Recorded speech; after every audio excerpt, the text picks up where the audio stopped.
Project প্ল্যানিংয়ের আজকে খুব একটি ইম্পর্ট্যান্ট টপিক পড়ানোর চেষ্টা করব। সেটা হচ্ছে যে এখানে আমি লিখে দিছি, একটা হচ্ছে সিপিএম আর একটা হচ্ছে পার্ট সিপিএম আর একটা হচ্ছে পার্ট অ্যানালাইসিস। সিপিএম এখানে লেখা আছে যে সিপিএমটা মানে হচ্ছে যে ক্রিটিক্যাল পাথ মেথড, আর পার্টে লেখা আছে হচ্ছে যে project evaluation and review technique. তো এই জিনিসগুলো আসলে কি? এটা মেইনলি হচ্ছে নেটওয়ার্ক ডায়াগ্রাম, তো এই জিনিসটা আসলে এরকম যে একটা প্রজেক্টে অনেকগুলো অ্যাক্টিভিটিস থাকে। যেমন আমি যদি বলি একটা সিম্পলি একটা যদি আমি একটা বিল্ডিংও বানাতে চাই, তাহলে সেখানে কি ধরনের কাজ থাকে? ল্যান্ড অ্যাকুইজিশন, প্রথম হচ্ছে যে জমি কেনা, দেন এটার আর্কিটেকচারাল ডিজাইন, দেন বিভিন্ন সেভারাল টেস্ট, মাটির টেস্ট, কনক্রিটের টেস্ট, এরকম সিমেন্টের টেস্ট, এরপর হচ্ছে স্ট্রাকচারাল ডিজাইন করে, এরকম অনেক ধরনের অ্যাক্টিভিটিস থাকে।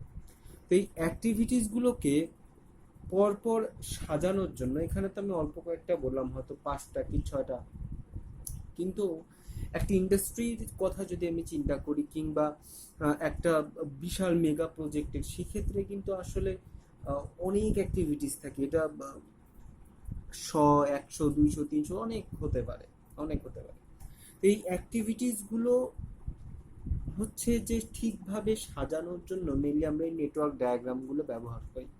অ্যাক্টিভিটিসগুলো কিভাবে সাজানো যাবে, মানে কোন কাজটার পরে কোন কাজটা করা যাবে, এবং এই ধরনের ভাবে হইতেছে একটা ডায়াগ্রাম, আমরা একটা নেটওয়ার্ক তৈরি করছি, কোন কাজটার পরে কোন কাজটা করবো। অনেক কিছু আছে যেগুলো একটা একটার উপর নির্ভরশীল, অনেক অ্যাক্টিভিটিস আছে যেটা একটা একটার উপর নির্ভরশীল না। যেরকম আমি যদি বলি যে একটা জমির জন্য, একটা বাড়ির জন্য, মনে করেন যে আমার একটা ল্যান্ড অ্যাকুইজিশন হয়ে গেছে, অথবা আমার জমি কেনা হয়ে গেছে। এখন এখন আমি মনে করলাম যে তার কি করা লাগবে, তার হইতেছে আর্কিটেকচারাল ডিজাইন করা লাগবে। তো এখন কথা হচ্ছে যে জমি বা ল্যান্ড অ্যাকুইজিশন করার আগে কিন্তু আমি আর্কিটেকচারাল ডিজাইন করতে পারবো না, কারণ আমাকে আগে জমির অরিজিনাল যে মাপ বা জমির পরিমাণ, এটা কিন্তু আগে জানা লাগবে যে কতটুকু জমি কেনা হচ্ছে। তো এইটা জানার পরেই কিন্তু আমি সেখানে আর্কিটেকচারাল ডিজাইন করতে পারবো। তার মানে কি, আর্কিটেকচারাল ডিজাইন করাটা এটা কিন্তু আমার জমি কতটুকু কেনা হচ্ছে তার উপর পুরোপুরি নির্ভরশীল। ওকে, আচ্ছা। কিন্তু এবার আমি মনে করলাম যে জমিটা কিনে ফেললাম, জমিটা কেনার পরে আমি আর্কিটেকচারাল ডিজাইন করতেছি, আর্কিটেকচারাল ডিজাইন করা হলো। এবার আর্কিটেকচারাল ডিজাইন করার পরে কিন্তু তার স্ট্রাকচারাল ডিজাইন করতে হবে। মানে আর্কিটেকচারাল ডিজাইন না করে কিন্তু আমি স্ট্রাকচারের দিকে আগাতে পারবো না। আমি আর্কিটেকচারাল ডিজাইনে কলাম দেখালো, ছাদ দেখালো, বিম দেখালো, এভরিথিং, সব কিছু দেখালো, স্ল্যাব দেখালো, সুন্দর। তারপরে কিন্তু ওখানে স্ট্রাকচারাল ডিজাইনে কি হবে, যে ওখানে আমার ডিমেনশন কতটুকু হবে, কলামের রেইনফোর্সমেন্ট কতবার আমি ইউজ করব, এগুলো কিন্তু তারপরে আমার আসবে, তাই না? তার মানে আর্কিটেকচারাল ডিজাইনের পরে কিন্তু আমার স্ট্রাকচারাল ডিজাইন হবে। তার মানে কি, স্ট্রাকচারাল ডিজাইনটা আর্কিটেকচারাল ডিজাইনের উপরে ডিপেন্ডেন্ট। তার মানে আমি কিন্তু একটা আগে, মানে মানে আগে পরে করতে পারবো না। মানে আমাকে যেটা যার উপর নির্ভরশীল ওটা আগে করে তারপরে আমার অন্যদিকে আগাতে হবে। এবার আমি মনে করলাম যে আর্কিটেকচারাল ডিজাইনটা আমার হয়ে গেল, এবার আমি স্ট্রাকচারাল ডিজাইন করতেছি। ওকে, এখন কথা হচ্ছে যখন স্ট্রাকচারাল ডিজাইন করব আমি, তার সাথে সাথে কিন্তু আমি ওই জমির যে সয়েলের যে টেস্টগুলো, এই সয়েলের টেস্টগুলো কিন্তু একই সাথে করে নিতে পারি।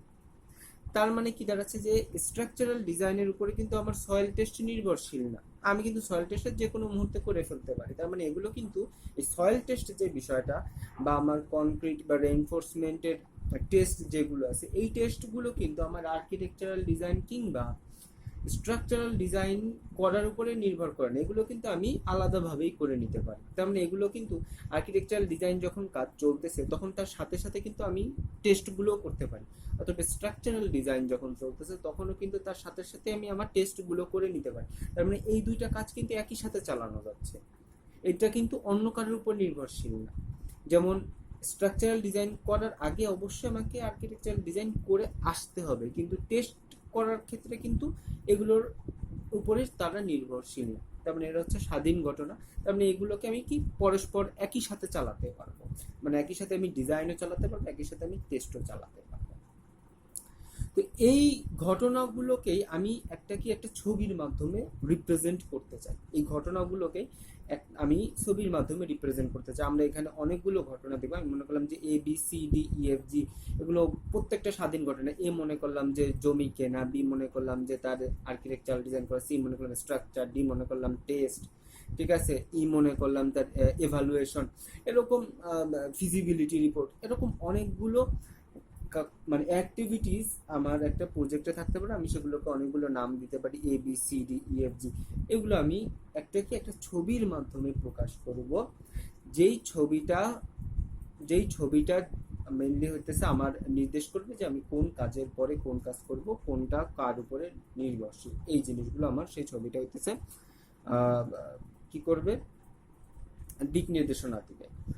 এক্ষেত্রে এবার আমি বলি যে সিপিএমটা কি আর পার্টটা কি। সিপিএমটা হচ্ছে ক্রিটিক্যাল পাথ মেথড। তো এর মাধ্যমে এই ছবিটা যখন আমরা বের করব, এই ছবির মাধ্যমে আমরা এটা নির্ধারণ করতে পারবো যে কোন পথে আগালে আমার সবচেয়ে কম সময় লাগবে, কোন পথে আগালে আমার সবচেয়ে কম সময় লাগবে। সেটা হচ্ছে মেনলি আমার ক্রিটিক্যাল পাথ মেথড। আমি কত স্মুথলি কোনটার পরে কোনটা করলে, কোন কাজটা শেষ করলে হচ্ছে আমি খুব দ্রুত ফাইনালে এগোতে পারবো। ঠিক আছে, এটা হইতেছে মেনলি সিপিএম। আর পার্ট টু হইতেছে, পার্টটা একটু যদি পারি তো পরবর্তীতে আলোচনা করবো। ঠিক আছে, এই একইভাবেই। তো এখন মেনলি আমার এই ভিডিওতে হইতেছে আমি নেটওয়ার্ক ডায়াগ্রামগুলো কিভাবে আঁকানো যায় সেই বিষয়ে একটু আলোচনা করব। নেটওয়ার্ক ডায়াগ্রাম আঁকানোর জন্য আমরা প্রত্যেকটা অ্যাক্টিভিটিস বলতে কি আমি মনে করলাম যে এ বি সি ডি, এগুলো অনেকগুলো অ্যাক্টিভিটিস, যেগুলো আমি বললাম যে land acquisition, architectural design, structural design. আমি মনে করলাম যে এ বি সি ডি, এগুলো হইতেছে কি, এগুলো হচ্ছে আমার একটা হচ্ছে আমার যে এ বি সি ডি, যেগুলো হচ্ছে আমার একটা আমি মনে করলাম আমার অ্যাক্টিভিটিস। এখন নেটওয়ার্ক ডায়াগ্রামে আমার এই অ্যাক্টিভিটিসগুলোকে আমরা তীর চিহ্ন দ্বারা দেখাই। কি দেখাই? তীর চিহ্ন দ্বারা দেখাই। আমি মনে করলাম যে এভাবে, এই হচ্ছে আমার অ্যাক্টিভিটিস একটা এ, এই হচ্ছে আমার অ্যাক্টিভিটিস বি, এই হচ্ছে আমার অ্যাক্টিভিটিস সি। এভাবে আমরা তীর চিহ্নর মাধ্যমে অ্যাক্টিভিটিসগুলো দেখাই। তাহলে একটু খেয়াল রাখতে হবে, অ্যাক্টিভিটিসগুলো অবশ্যই তীর চিহ্নর মাধ্যমে দেখাই। এবং আমরা এইটা যেদিক থেকে যেদিকে যাচ্ছে, মানে এটা হচ্ছে আমরা বলি টেইল এন্ড, আর এটাকে বলি হচ্ছে আমরা হেড এন্ড। মানে যেদিকে তীর ওদিকে হচ্ছে হেড, আর যেদিকে পেছনেটা ওটাকে আমরা বলি টেইল। এই হেড এবং টেলে আমরা দুটো নোড দিই। এই নোডের মাধ্যমে হচ্ছে আমরা একটা কাজ একদম ফুললি দেখাই। যেরকম আমি মনে করলাম যে আমরা এই কাজটাকে দেখাবো। তো এই কাজটাকে দেখানোর জন্য আমরা এরকম দুটো সার্কেল আঁকবো, ছোট দুটো বৃত্ত আঁকবো, এবং এভাবে দেখাবো যে এই হচ্ছে আমার একটা কাজ যে এই প্রান্ত থেকে শুরু হয়েছে এবং এখানে যে শেষ হয়েছে। তাহলে এই প্রান্ত থেকে শুরু হয়েছে এবং এই প্রান্তে যে শেষ হয়েছে। যেমন আমি মনে করলাম কি যে আমি শুরুতে কি করব, আমি শুরুতে মনে করলাম যে ল্যান্ড বা জমি কিনবো। তাহলে জমি কেনাটা কি কাজ? আমার এ কাজ। তাহলে জমি কেনার আগে কিন্তু আমি অন্য কোনো কাজ করতে পারছি না। তার মানে আমি শুরুতে এই দিলাম, এই পাশে একটা নোট দিলাম আর এই পাশে একটা নোট দিলাম, এই আমি এ লিখে দিলাম যে আমার প্রথমে জমি কেনা হলো। ঠিক আছে, আচ্ছা। এখন কথা হচ্ছে আমি মনে করলাম বিটা হচ্ছে কি আমার ডিজাইন। আমি মনে করি যেটা আছে আর্কি ডিজাইন, আর সিটা হচ্ছে আমি মনে করলাম যে এটা আমি মনে করলাম যে আমার স্ট্রাকচারাল ডিজাইন। সিটা হচ্ছে আমার স্ট্রাকচারাল ডিজাইন। আর ডিটা আমি মনে করলাম যে আমার এটা হচ্ছে টেস্ট। সিম্পলি হচ্ছে টেস্ট, বিভিন্ন ধরনের টেস্ট। এখন আমাকে বলো যে যখন আমার ল্যান্ড অ্যাকুইজিশন হলো তখন আমি কোন দিকে প্রথমে আগাতে হবে? আমাকে আর্কিটেকচারাল ডিজাইনের দিকে আগাতে হবে। তাহলে ল্যান্ড কেনার আগে কিন্তু আমি কোনো ডিজাইন করতে পারবো না। তার মানে ল্যান্ড কেনার আগে, মানে সরি, আর্কিটেকচারাল ডিজাইন করার আগে অবশ্যই আমাকে কি ল্যান্ড কিনে আসতে হবে। তার মানে এ শেষ হলো। তাহলে এখান থেকে কিন্তু আর্কিটেকচারাল ডিজাইনটা কি বি, তাহলে এখান থেকে হচ্ছে আমার বি কি হবে? শুরু হবে। তাহলে এই হচ্ছে আমি আরেকটা দিয়ে দেখালাম যে এই হলো আমার বি শুরু হলো, এবং বি এর এটা হচ্ছে শুরুর পয়েন্ট আর এটা কি শেষ পয়েন্ট। তার মানে কি বোঝা যাচ্ছে যে যেখানে আমার জমি কেনা শেষ হলো সেখান থেকে আমার আর্কিটেকচারাল ডিজাইন শুরু হলো। এবার আমাকে একটু বলেন সি হচ্ছে কি, স্ট্রাকচারাল ডিজাইন। সি কি, স্ট্রাকচারাল ডিজাইন, যেটা কার উপরে ডিপেন্ডেন্ট, যেটা হচ্ছে আর্কিটেকচারাল ডিজাইনের উপর ডিপেন্ডেন্ট। তার মানে আর্কিটেকচারাল ডিজাইন যেখানে শেষ হবে আমার স্ট্রাকচারাল ডিজাইন কিন্তু সেখানেই শুরু হবে। তার মানে এই এটা যদি শেষ হয় তাহলে এই আমার স্ট্রাকচারাল ডিজাইন এখানে হচ্ছে শুরু হলো, এই যে এখান থেকে আমার শুরু হলো আর এখানে যে শেষ হলো।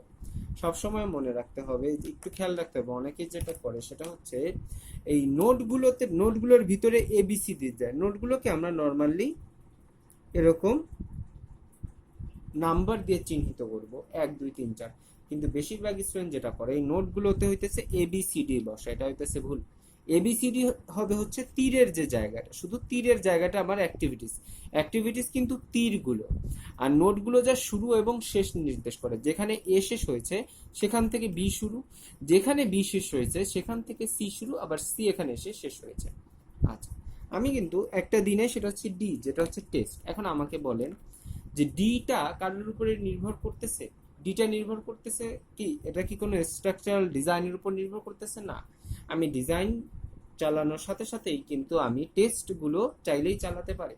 সেটা কার উপরে নির্ভর করবে, সেটা শুধুমাত্র নির্ভর করছে জমি কেনার উপরে। মানে আমাকে আগে জমিটা কিনতে হবে, তারপরে আমি ওই জমির সয়েল টেস্ট করব, এরপর আমার যে ম্যাটেরিয়ালস আছে সেই ম্যাটেরিয়ালসগুলো টেস্ট করব। তার মানে একটা বিষয় কি, বিষয়টা হচ্ছে যে আমি আর যখন এটা এখানে শুরু হলো এখানে শেষ হলো, এই এটা শেষ হবার সাথে সাথেই কিন্তু আমি আমার ডি কাজটা শুরু করে দিতে পারি, তাই না? তার মানে এটা যেখানে শেষ হলো সেখানেই কিন্তু আমি চাইলে হচ্ছে আমার ডি কাজটা শুরু করে দিতে পারি, সেটা কিন্তু এই ডিজাইনের উপরে ডিপেন্ডেন্ট না। তার মানে যেখান থেকে জমি কেনা শেষ হলো, এই যে এটা জমি কেনা শেষ হলো সেখান থেকে কিন্তু আমি টেস্টও শুরু করে দিতে পারলাম, আমি আর্কিটেকচারাল ডিজাইনও শুরু করে দিতে পারলাম।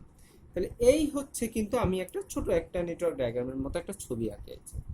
তো আমার কথা হচ্ছে যে যখন আমাদের আমরা এখন বিভিন্ন ডায়াগ্রাম আঁকবো, তো ডায়াগ্রামের ক্ষেত্রে হচ্ছে যে আমাদের বিভিন্ন একটা চার্ট দেয়া থাকবে, ওই চার্টগুলো দেখে দেখে হচ্ছে আমরা হচ্ছে একটার পর একটা ডায়াগ্রাম আঁকবো। তো আমাদের খেয়াল রাখতে হবে, এটা হচ্ছে আমরা বলি হচ্ছে যে শুরুর যে নোট সেটা হচ্ছে স্টার্টিং নোট বা আচ্ছা এটা আমার খেয়াল করতেছি না। আর যে এটা এটা হইতেছে আমার টেইল, সরি হেড, এটাকে বলা হয় হেড নোট, আর এটাকে মেনলি হইতেছে টেইল নোট।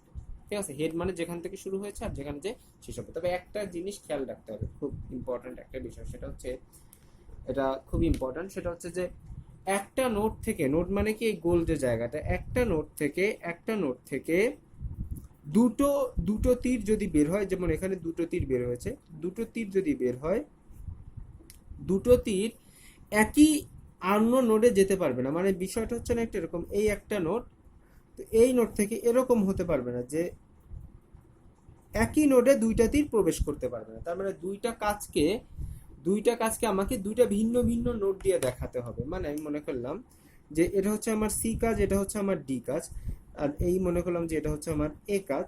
তাহলে এ থেকে সি এবং ডি একই নোডে যেতে পারবে না, তাদেরকে অবশ্যই আমাকে কি করতে হবে, ভিন্ন নোড। আমি মনে করলাম যে এই হচ্ছে আমার এ, তো এখান থেকে আমার বি এবং সি শুরু হবে, তাহলে বি একটা নোডে যাবে, আবার কি সি আরেকটা নোডে যাবে। আমি কি বোঝাতে পারছি বিষয়টা?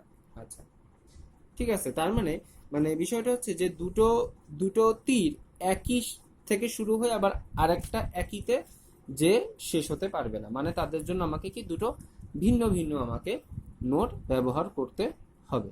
এটা একটা গুরুত্বপূর্ণ বিষয়। আরেকটা হচ্ছে আমি মনে করলাম যে এমন কি কোনো কাজ থাকতে পারে না যেটা হচ্ছে দুটোর উপরে নির্ভরশীল।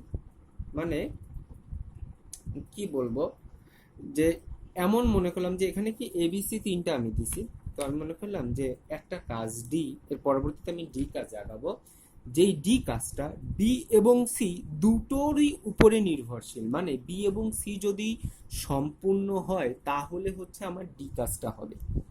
যেমন এখানে কি ছিল, এখানে ছিল হচ্ছে যে বি কাজটা এ কাজের উপর নির্ভরশীল, এ কাজটা যেখান থেকে শেষ হলো বি কাজটা শুরু হলো, আবার এ কাজটা যেখান থেকে শেষ হলো সি কাজটা সেখান থেকে শুরু হলো। তার মানে একই সাথে কিন্তু বি আর সি কাজ চলছে, যা যে দুটো কাজই কার উপর নির্ভরশীল ছিল, এ এর উপরে নির্ভরশীল ছিল। ঠিক আছে, আচ্ছা। কিন্তু এমন একটা কাজ, তার মানে কি বি এবং সি দুজনেই কার উপরে, শুধুমাত্র এ কাজের উপরে আমার নির্ভরশীল। ঠিক আছে, সে কিন্তু অন্য কোনো কাজের উপর নির্ভরশীল না। কিন্তু আমি মনে করলাম যে আমার যে ডি পরবর্তীতে যে কাজটা আসবে, সেই কাজটা বি এবং সি দুজনের উপরেই নির্ভরশীল। এখন কথা হচ্ছে, যদি এরকম হতো যে আমার ডি কাজ যেটা নতুন আসছে সেটা শুধু সি এর উপর নির্ভরশীল, তাহলে আমি কি করতাম, তাহলে যেখানে সি শেষ হয়েছে সেখান থেকে আমি কি করতাম, এখান থেকে আমি হয়তো একটা ডি কাজ দিয়ে দিতাম, এখানে আমি হচ্ছে একটা ডি কাজ দিয়ে দিতাম। ঠিক আছে, আচ্ছা। যদি এরকম হতো যে ডি কাজটা বি এর উপরে নির্ভরশীল, তাহলে আমি কি করতাম, আমি হচ্ছে একটা কি করে দিতাম, এখান থেকে হইতেছে আমি, আর যেখানে বি শেষ হয়েছে, এখান থেকে বি শুরু হয়ে এখানে শেষ হয়েছে, তাহলে আমি এখানে হচ্ছে আরেকটা দিয়ে দিতাম, এখানে হচ্ছে আমি আরেকটা ডি দিয়ে দিতাম। কিন্তু কথা হচ্ছে যে এটা তো এ ডি, যে কাজটা ডি কাজটা তো বি এর উপরেও নির্ভরশীল, আবার সি এর উপরেও নির্ভরশীল। তাহলে সেক্ষেত্রে আমার কি করার আছে, এখন বিষয়টা হচ্ছে, আমি এই যে একটু আগে যেটা বললাম, এই মনে করলাম যে এ, ঠিক আছে, এখন এই এ শুরু আর এ শেষ হলো। এখন কথা হচ্ছে, অনেকে করতে পারে কি, এই হচ্ছে বি কাজ আর এই হচ্ছে সি কাজ, বাস দুটো একসাথে মিলিত হলো, এখান থেকে আমি কি ডি কাজে চলে গেলাম। না, এরকম করা যাবে না। আমি কি বলছি যে দুটো কাজ একই থেকে শুরু এবং একই থেকে শেষ হতে পারবে না, তাদেরকে অবশ্যই দুটো আলাদা পথে আলাদা নোডে যেতে হবে। ঠিক আছে, তার মানে এখানে কি বোঝাচ্ছে যে বি এবং সি একই সাথে সম্পূর্ণ হলো, সেখান থেকে ডি শুরু হলো না, এরকম করা যাবে না। তাহলে আমি কি করব, তাহলে এই হচ্ছে আমার এ, তাহলে এখান থেকে আমি শুরু করলাম, এই হচ্ছে আমার বি, আর এই হচ্ছে আমার সি। তাহলে আমাকে কি করতে হবে, দুটোকে মিলাতে হবে। তাহলে দুটোকে যদি একই সাথে মিলাতে হবে, কারণ কি একই সাথে মিলালে দুটো দ্বারা আমি কি ডি কাজে যেতে পারবো, দুটো দ্বারা।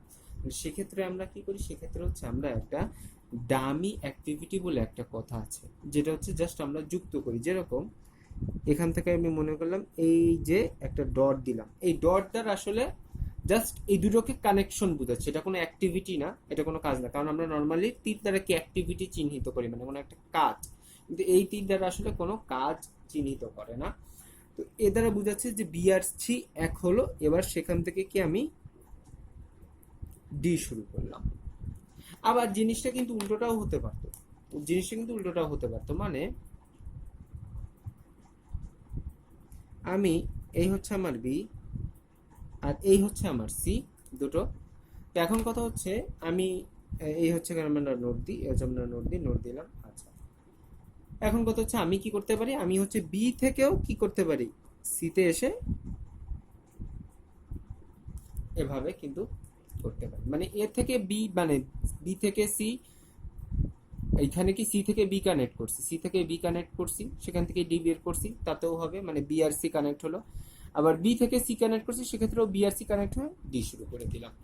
তবে বিষয়টা হচ্ছে যে এখানে একটু খেয়াল রাখতে হবে, এখন আমি কোন দিকে যাব সেটা হচ্ছে আমার যেভাবে অ্যাক্টিভিটিগুলো আছে তার উপরে ডিপেন্ড করে হবে। তো আমরা সেগুলো এক্সাম্পলের সময় দেখবো যে আসলে আমি বি থেকে সিতে যাব নাকি সি থেকে বিতে আসবো, এটা এইভাবে হতেছে আগাতে হবে। এটাকে বলা হয় ডামি অ্যাক্টিভিটিস। তো কোনো কোনো ক্ষেত্রে ডামি অ্যাক্টিভিটিসের আমরা যতদূর চেষ্টা করব ডামি অ্যাক্টিভিটিস একটু অ্যাভয়েড করার জন্য, কোনো এমনভাবে ছবিটা আঁকানোর চেষ্টা করবো যাতে ডামি অ্যাক্টিভিটিসগুলো একটু অ্যাভয়েড করা যায়। তো আমরা সেটা দিকে একটু আগাবো। আমি সিম্পলি একটা উদাহরণ দিতে চাই। এখানে আমি ছোট একটি উদাহরণ লিখেছি এখনই, যে থেকে। তো এখানে একটা দেখাচ্ছে যে অ্যাক্টিভিটি আর একটা দেখাচ্ছে প্রেডিসেসর। তো অ্যাক্টিভিটি মানে তো আমি বুঝি যে এ বি সি ডি এগুলো হচ্ছে বিভিন্ন কাজ, আর এটার দ্বারা বোঝাচ্ছে যে এ কারের উপরে নির্ভর করে না, বি সেটা হবার জন্য অবশ্যই আমার এ হওয়া লাগবে, সি সেটা হবার জন্য অবশ্যই আমাকে এ হওয়া লাগবে, ডি হবার জন্য আমাকে বি হওয়া লাগবে, এবং ই হওয়ার জন্য সি এবং ডি দুটোই হওয়া লাগবে। তো আমরা একটু আগাই।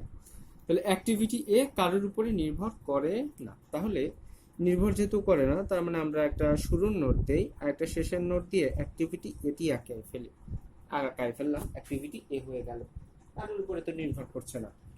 আচ্ছা, এবার আমরা দেখতেছি যে বি সেটা কার উপরে নির্ভর করে, এর উপরে নির্ভর করে, তার মানে এ যদি শেষ হয় তখনই আমার বিটা শুরু হবে। তাহলে এ শেষ হলো, সেখান থেকে আমি মনে করলাম যে বি শুরু হলো, বি আমার শুরু হলো এবং এখানে এসে শেষ হলো বি। আচ্ছা, এরপরে আমি দেখছি যে সি সেটাও কার উপরে নির্ভর করে, এর উপরে নির্ভর করছে। তার মানে যখানে আমার এ শেষ হলো সেখান থেকে আমার কি সিটা শুরু হয়ে এই হচ্ছে আমার সিটা শেষ হলো। ওকে, আচ্ছা, এরপরে আমি দেখতেছি কি ডি যেটা কার উপরে নির্ভর করে, বি এর উপরে নির্ভর করে, ডি যেটা বি এর উপরে নির্ভর করে। তাহলে আমি কি করতে পারি যে এখান থেকে এই হচ্ছে আমি এটা একটু পেন্সিল রাখছি, তো এই ডি আমি দিয়ে দিলাম যেটা হচ্ছে বি এর উপরে নির্ভর করে।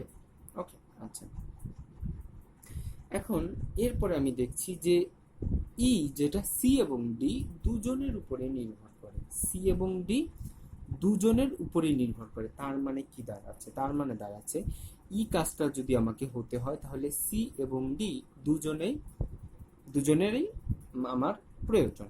এখন আমার তো এটা দুই দিকে, তাহলে আমি তো এদেরকে কি করতে পারি, মানে এদেরকে তো আমি এই একই নোট থেকে শুরু শেষ করা যাবে না। আমি কি করতে পারি, আমি হইতেছে সি এবং ডি কে একটা ডামি দিয়ে যুক্ত করতে পারি, ডামি দিয়ে যুক্ত করে দিলাম, ডামি দিয়ে যুক্ত করে সেখান থেকে কি এই তার মানে কি সি এবং ডি একত্রিত হয়ে গেল, সেখান থেকে আমি কি ইটাকে বের করে নিতে পারি। তাহলে এবার আমি সেখান থেকে কি করলাম, ইটাকে ইটাকে বের করে নিলাম। ঠিক আছে, তার মানে এখানে কিন্তু আমি একটা কি ইউজ করলাম, ডামি ইউজ করলাম, একটা ডামি ইউজ করলাম। ঠিক আছে, আচ্ছা, তার মানে কি সি এবং ডিটাকে কি করলাম, এই হচ্ছে আমার সি, সি, আর এই হচ্ছে আমার এই যে ডি এর শেষ, এই হচ্ছে আমার সি এর শেষ, ডি এর শেষ দুটোকে আমি যোগ করে একটা ডামি দিয়ে যোগ করে আমি ইটা বের করে ফেললাম। ঠিক আছে, আচ্ছা, কিন্তু এই কাজটাকে যদি আমরা একটু ডামি ছাড়া করতে যাই তাহলে কেমন হবে, ডামি ছাড়া আমি কিভাবে এই কাজটা করতে পারি। আচ্ছা, সেটা দেখার জন্য দেখেন আমার কথা ছিল যে আমার ডিটা যদি শেষ হতে হয়, ডিটা যদি হতে হয় তাহলে আমার আগে কি দরকার, বিটা দরকার। এখন কথা হচ্ছে আমি যদি এই ডিটাকে একটু ওভাবে না লিখে এভাবে লিখতাম তাহলে ঘটনাটা কি ঘটতো, এগুলো একটু মুছে দিই এখন। তাহলেও কিন্তু সে বি থেকেই বের হতো, বি যখন শেষ হয়েছে সেখান থেকেই কিন্তু আমার ডি শুরু হলো এবং সেটা দেখেন তো সি এর সাথে সুন্দর মিলে গেল না, তার মানে সি এবং ডি মিলে গেল, সেখান থেকে কিন্তু আমি সুন্দর ইটাকে চাইলেই বের করে নিতে পারতাম, তাই না? আমরা এক্ষেত্রে কিন্তু আমাকে কোনো ডামি ব্যবহার করার প্রয়োজন পড়তো না। তার মানে আমি জাস্ট কি করলাম, বি থেকে ডি শুরু করলাম এবং ডিটা সি এর দিকে টেনে সি আর ডি যুক্ত করে সেখান থেকে ই বের করে দিলাম। তো এক্ষেত্রে কিন্তু আমাকে আর অতিরিক্ত, এক্ষেত্রে ছবিটাও কি ছোট হয়ে গেল না? এখন কথা হচ্ছে এখানে অ্যাক্টিভিটি মাত্র 4-5টা, কিন্তু সত্যিকার করতে হয়তো অ্যাক্টিভিটি থাকে হইতেছে 100টা 200টা, অনেক অ্যাক্টিভিটি থাকতে পারে। তো সেক্ষেত্রে আমি যদি অনেক বেশি ডামি ব্যবহার করি তাহলে ছবিটা অনেক বেশি বড় হয়ে যাবে। যার জন্য কি আমরা ছবিটা ছোট রাখার জন্য যত কম ডামি ব্যবহার করা যায় ততই ভালো। বোঝা গেছে? এই হচ্ছে আমার মানে ডামি ছাড়াও আমি এভাবে হইতেছে করতে পারি, চাইলেই করতে পারি। এটা আসলে আরো একটা ভাবে করা যায় ডামি ছাড়া, আমি ওর দিকে আগালাম না, ওটা হচ্ছে যে যার নিজস্ব বিষয় সে কিভাবে ডিজাইন করবে, তবে খেয়াল রাখতে হবে ডামিটা যাতে সবচেয়ে কম হয়। ওকে, আমরা এখন এই রিলেটেড প্রবলেম দেখব। তো এখানে দেখা যাচ্ছে যে আমার অ্যাক্টিভিটি আছে কয়টা, মোট 6টা, A B C D E F, এই 6টা হচ্ছে। আমরা এখানে সহজ এক্সাম্পল থেকেই শুরু করছি। তো এই 6টা আছে এবং দেখতে পাচ্ছি যে আমরা যে এ এবং বি সেটি কারোর উপরেই নির্ভর করে না, তার মানে এটা আমরা শুরু থেকেই শুরু করতে পারি, এটি কারোর উপরে নির্ভরশীল নয়, তাহলে আমরা শুরু থেকে শুরু করতেই পারি। আচ্ছা, এরপর আমরা দেখছি যে সি যেটা হচ্ছে এ এবং বি দুজনের হবার উপরে নির্ভর করে, ডি সেটা বি হবার উপরে নির্ভর করে, ই এ হবার উপরে এবং এফ সি হবার উপরে নির্ভর করছে। আমরা এই ধরনের প্রবলেম করার সময় অবশ্যই শুরুতে পেন্সিল ইউজ করব, কারণ আমাদের কাটাকাটি একটু করা লাগতে পারে, যার জন্য আমরা পেন্সিল ব্যবহার করব। আচ্ছা, তো আমার শুরুতে দেখতে পাচ্ছি যে আমার এ হবার জন্য সেটি কার উপর নির্ভর করে এবং বিও কার উপরে নির্ভর করে। তার মানে আমি একটা নোট দিলাম, সেখান থেকে আমি এও শুরু করতে পারি, আমি একটা দিলাম, এই মনে করলাম যে এটি হচ্ছে আমার এ, এবং আরেকটা দিলাম, আমি মনে করলাম যে এটি হচ্ছে আমার বি। আমরা নোট দিয়ে দেখিয়ে দিলাম। এর আগের বার শুধু কিন্তু আমরা দেখেছিলাম যে এর আগের যে এক্সাম্পল, সেই এক্সাম্পলে দেখেছিলাম যে এটা হচ্ছে কারোর উপর নির্ভর করে না, তাই শুধু একটা অ্যাক্টিভিটিস দিছিলাম।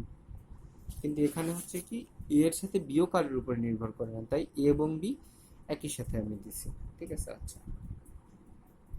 এরপরে সি যেটা, সেটা এ এবং বি দুজনের উপরেই নির্ভর করে। এখন কথা হচ্ছে, তো আমাকে দুজনের উপর নির্ভর করতে হলে আমাকে তো একটা ডামি দিতে হবে, তাই না? আমাকে একটা ডামি দিতে হবে। এখন কথা হচ্ছে যে ডামিটা আমি কোথা থেকে কোথায় দিব? আচ্ছা, আমি মনে করলাম যে ডামিটা আমি বি থেকে, আমি সে এ থেকে বি এর দিকে দিই। এর থেকে আমি একটা বি এর দিকে একটা ডামি দিলাম, তাহলে এ এবং বি যুক্ত হয়ে গেল। যুক্ত হয়ে সেখান থেকে আমি কি সি বের করলাম, এখান থেকে আমি কি সি নিয়ে আসলাম। ওকে, আচ্ছা, বুঝলাম যে সেখান থেকে আমি মনে করলাম যে আমি একটা সি নিয়ে আসলাম। এখন কথা হচ্ছে তারপরেরটায় আমি আসি। তারপরেরটা আমি দেখছি যে ডি কার উপর নির্ভর করে? বি এর উপরে, শুধুমাত্র বি এর উপরে। এখন তার মানে যেখানে আমার বি শেষ হয়েছে সেখান থেকে আমি কি করব? ডি শুরু করব। এখান থেকে আমাকে কোন একটা ভাবে হচ্ছে ডি শুরু করা লাগবে। কিন্তু ঝামেলাটা হয়ে গেল কি? ঝামেলাটা যেটা হয়ে গেল সেটা হচ্ছে যে এখানে তো এ আর বি আমি একত্রিত করে দিছি, বিতে এ আর বি একত্রিত করে দিছি, সেখান থেকে সি বের হয়েছে, কারণ সিটা এ এবং বি দুজনের উপরে নির্ভরশীল ছিল। কিন্তু ডি, সে কিন্তু এ আর বি দুজনের উপরে নির্ভরশীল না, সে শুধুমাত্রই বি এর উপরে নির্ভরশীল। আমি যে ডি বের করলাম, এই ডিটা মানে তো দাঁড়াচ্ছে যে এ এবং বি দুজনে হবার পরে ডি শুরু হলো। কিন্তু ব্যাপারটা কি তা না, ব্যাপারটা হচ্ছে যে শুধুমাত্র ডিটা শুধুমাত্র বি এর উপরে নির্ভরশীল। তাহলে এইটুক বোঝা গেল যে আমাকে কিন্তু এখন এখন এভাবে দিলে হবে না, এভাবে মানে এ থেকে বিতে দিলে হবে না। ঠিক আছে, তার মানে আমি এখন কি করি? আমি হইতেছে তার সাথে কাজ করি, আমি বি থেকে এতে নিয়ে যাই, দেখি তাহলে কি ঘটনাটা ঘটে। বি থেকে এতে নিয়ে যাই, তাহলে আমি বি থেকে এতে নিয়ে গেলাম। আমি এখানে আসলে ডামিগুলো ডট ডট করে দিতে হয়, আমি ডট ডট করে দিলাম। বি থেকে এতে নিয়ে গেলাম, তাহলে এই বি থেকে এতে নেবার পর সেখান থেকে হচ্ছে আমি তাহলে এ এবং বি যুক্ত হয়ে গেল, সেখান থেকে আমি কি সি বের করতে পারি। এই হচ্ছে আমি একটা সি বের করলাম। ভালো কথা, সি বের। এবার আমি হচ্ছে ডি কার উপর নির্ভর করছে? বি এর উপরে। তাহলে এবার হচ্ছে আমি এখান থেকে ডিটা সুন্দর মতো বের করে নিলাম। আচ্ছা, ওকে, ভালো কথা, বুঝলাম, হলো। এবার আমি ইতে আসি। ইও আবার কি ঝামেলাটা বেঁধে গেছে? ইটা এখানে আমার তীর দেওয়ার কারণ বি থেকে এতে গেছি। এবার আচ্ছা, এই ইটা আবার এর উপরে নির্ভরশীল। ঝামেলা বেঁধে গেল, কারণ কি এখান থেকে যদি আমি আবার এ বের করতে যাই, আমি মনে করলাম যে এখানে সরি আমি ই বের করব, যেহেতু ইটা এর উপর নির্ভরশীল। এখানে তো এ এবং বি দুজনে একত্রিত হয়ে গেছে। ই তো এ এবং বি দুজনের উপর নির্ভর করে না, শুধু কার উপর নির্ভর করে? এর উপরেই নির্ভর করে। তাহলে এখন আবার কি করব? বোঝা গেছে বিষয়টা? মানে আমি তো এতে এ আর বি দুটোকে একত্রিত করে ফেলছি, কারণ কি সিটা এ এবং বি দুজনের উপর নির্ভর করে। ডি থেকে আমি বি থেকে আমি ডিটা বের করলাম। এবার আমার কাজটা হচ্ছে এ থেকে ইটা বের করা, কিন্তু এর জায়গাটা তো এ আর বি একত্রিত হয়ে গেছে, সেখান থেকে আমি যদি ই বের করবো কিভাবে? কারণ ইটা তো শুধুমাত্রই এর উপরে নির্ভর করে। এইটা হচ্ছে একটা এক্সেপশনাল প্রবলেম। প্রবলেমটা খুব ছোট কিন্তু একটু বোঝার। সেটা হচ্ছে এক্ষেত্রে দেখেন আমার কিন্তু দুটাতেই প্রবলেম হচ্ছে। তার মানে এ এবং বি কে আমি কখনোই দুটো একসাথে হইতেছে কি করতে পারবো না, যোগ করতে পারবো না। যদি যোগ করি তাহলে পরবর্তীতে আমাকে কি করবে? পরবর্তীতে আমার কিন্তু ঠিকই আবার ঝামেলায় পড়তে হবে।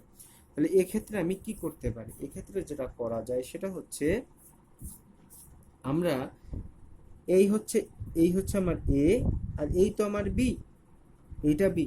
তাহলে এ থেকে বিতে যেতে পারবো না, আবার বি থেকেও এতে আসতে পারবো না, কারণ পরবর্তীতে আমি দেখতেছি যে ঝামেলা হয়ে যাচ্ছে।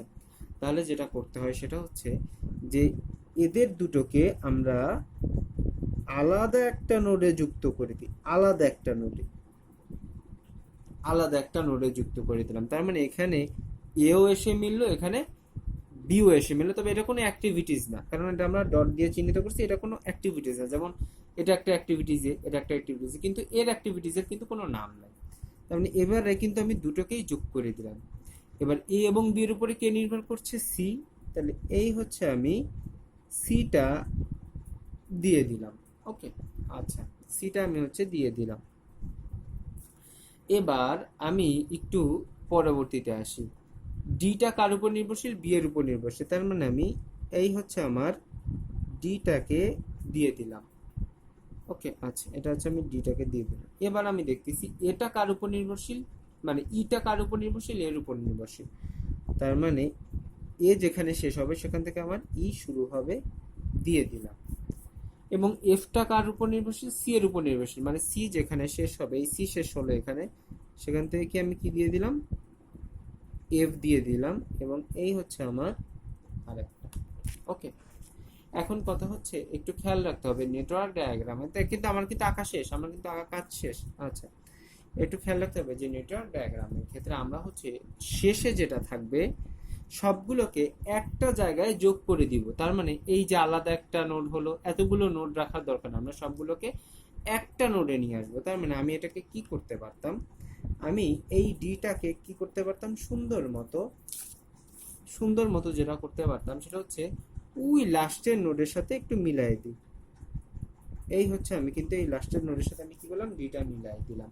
ওকে, আচ্ছা, আবার ইটাকে কি করতে পারি? চাইলেই ইটাকেও ওই শেষের নোডের সাথে আমরা এরকম মিলাই দিব। সবসময় শেষের নোডের সাথে আমরা এরকম মিলাই দিব, যেটা আলাদা আলাদা বাইরে থাকবে। তাহলে এই ইটাকে আমি কি করলাম? মিলাই দিলাম। ঠিক আছে, তাহলে এই হচ্ছে আলটিমেটলি আমার হচ্ছে আঁকা মোটামুটি কমপ্লিট হলো। আমি এটা একটু পেন দিয়ে একটু ক্লিয়ারলি দেখাই দিই। এই হচ্ছে আমার ই, এই হচ্ছে আমি আগিয়ে এলাম, এই হচ্ছে আমার এফ, এই সি, আমার এই হচ্ছে আমার ডি, এই হচ্ছে আমার একটা নোট। ঠিক আছে, তো এভাবে করে হচ্ছে আমি প্রত্যেকটাকে একটু মার্ক করে দিলাম, প্রত্যেকটাকে হচ্ছে আমি একটু মার্ক করে দিলাম। ঠিক আছে, আচ্ছা, এখন আরেকটা কাজ শুধুমাত্র বাকি, আমার সব কাজই মোটামুটি শেষ।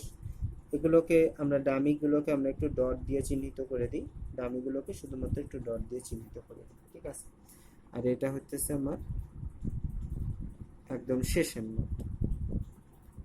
আচ্ছা, আমার শুধুমাত্র একটা কাজ এখন বাকি আছে, সেটা হচ্ছে যে আমার ওই যে এই নোটগুলো আছে, এই নোটগুলোকে আমরা একটু নাম্বারিং করব। সেটা হচ্ছে আমরা সিম্পলি 1 2 3 4 করে করব। এটা হচ্ছে 1, এভাবে 2 3 আসবো, তারপরে 4, এখানে 5, আর এখানে হচ্ছে আমার 6। তার মানে আমার এ অ্যাক্টিভিটি কোন নোট 1 আর 2, বি অ্যাক্টিভিটি কি 1 আর 3।